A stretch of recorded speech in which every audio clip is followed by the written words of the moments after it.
You involved? Army. Army? Yeah. When Obama came in May of 2011 and congratulated us when we killed Osama bin Laden, I did the prayer for him. No, you didn't. Yeah. You got to tell me about that. You might bring that up, but you know. Okay. Yes, yeah, that's, oh man. My father was in the military all of his life, and I was a military dependent. Okay, I got you. But for the most part, went to France, finished high school in Vernon American High School in France. Number 31 out of class of 32. Go ahead. That's where I stand now. 31 out of class of 32. That was down to the low end.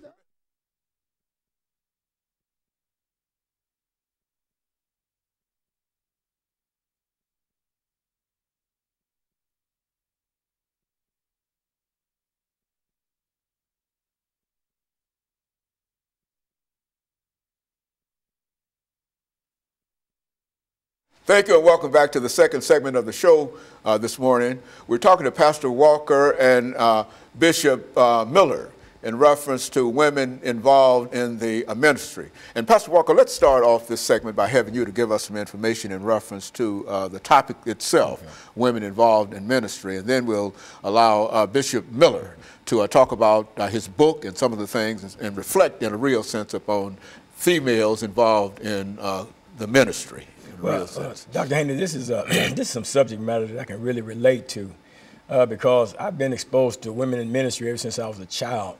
My mother, she's a minister. She founded churches. She deceased back in 2014, Bishop Florian Knox.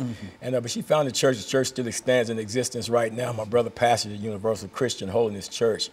I grew up in that church. I experienced other women ministers, Bishop Sally Swift, Bishop Clara M. Roberts, all out of Indianapolis, Indiana, along with a lot of other female ministers over the years of my life. When I was out there on drugs and everything, that Pastor Evangelist Sheila Kaur, she, with the Servants of God non-denominational church, she would come out in the streets and she would minister to me.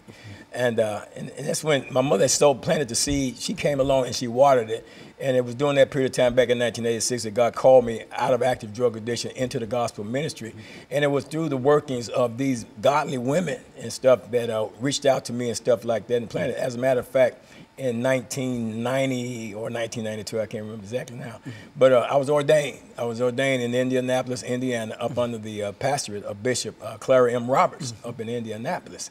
So I've had quite a bit of experience with women in ministry, and to be here with Dr. AMiller9 Sr. to talk about this, preach my sister, preach the biblical defense of women in the gospel ministry. I mean, and hear what I'm saying. The biblical, not his opinion, but the biblical defense for women in ministry.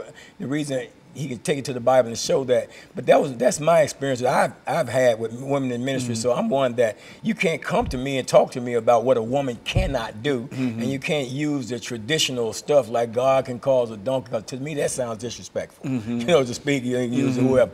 But you know, the thing is this, and I commend Bishop Miller for him taking on the challenge to explore this subject, study this subject matter out, and then to present it to us in a book form in a way that we can all understand it. So I just yield to him. Okay, very, very good. Bishop Miller, let's talk about women in ministry. Yeah, you know, for most part, pastors and preachers, they use a text out of 1 Corinthians chapter 14, and they use 1 Timothy chapter 2 to say that women were not called, because Paul was addressing an issue, and he was saying that women are supposed to remain silent in the church. And then he said, I suffer a woman not to teach or usurp authority over a man. Okay, but at the same time, then 1 Corinthians chapter 11 says, a woman, if a man prays and prophesies with his head covered, he dishonors his head. Then it uses the same terminology that if a woman prays and prophesies with her head uncovered, she dishonors her head. So why would he use, if he didn't want women to preach, why would he use that same illustration? And so I think what was going on, as I share in the Bible, is that there was an issue that was going on in the book of Corinthians and in the congregation that he addressed in the book of Timothy, where he addressed that, because he really didn't mean for women not to preach. because there's too much in the Bible. There's too much illustration that shows, even from the Old Testament.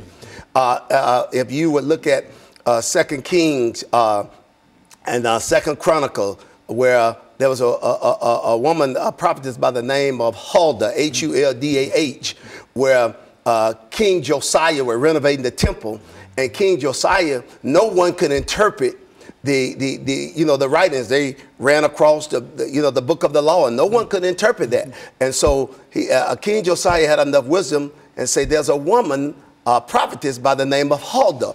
Take it to her. And she prophesied what God said. So women have been used throughout the whole history of humanity to do God's will by preaching and prophesying his word. And so there's no justification in a real sense.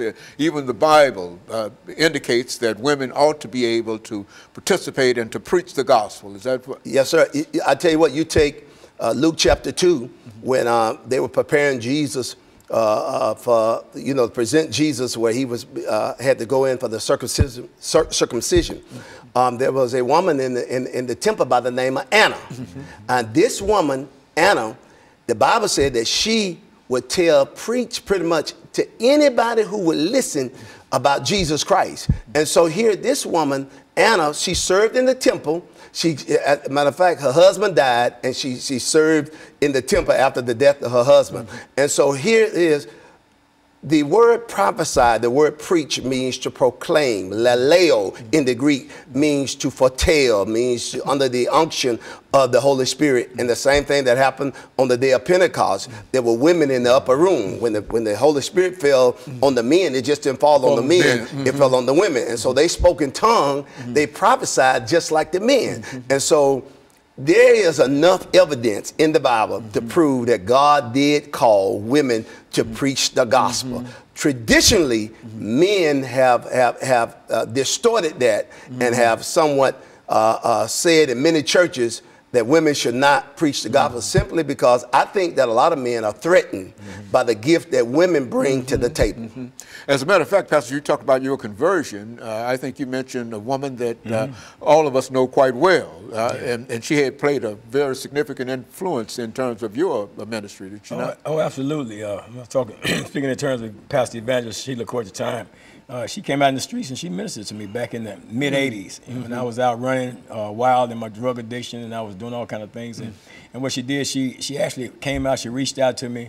She modeled and demonstrated and showed me the love of God. Even though that when she reached out during the period of time she was reaching out, I would falter, I would fail, and I would do crazy stuff. But she still yet kept reaching out to me. And it was through her ministering to me while I was in that condition in my life, in that position in my life, that I was able to hear the voice of God and respond to the voice of God. So on August 24th, 1986, I yield to God's calling and prompting in my life. It was called away from active drug addiction directly into the gospel ministry. And I sit up under her for some years, prior to going over to Universal Christian Holiness Church. But yeah, definitely women have played been very impactful in my life when it comes to ministry. And so what we'll do, Reverend, as well as Bishop, when we come back, we're going to take a 2-minute break. And we're going to come back and we're going to give you an opportunity to say other things about the book, how it might be purchased, or however the situation is, where it might be, and then we'll be able to end this for the day. And we'll be back with our audience following this very, very short commercial.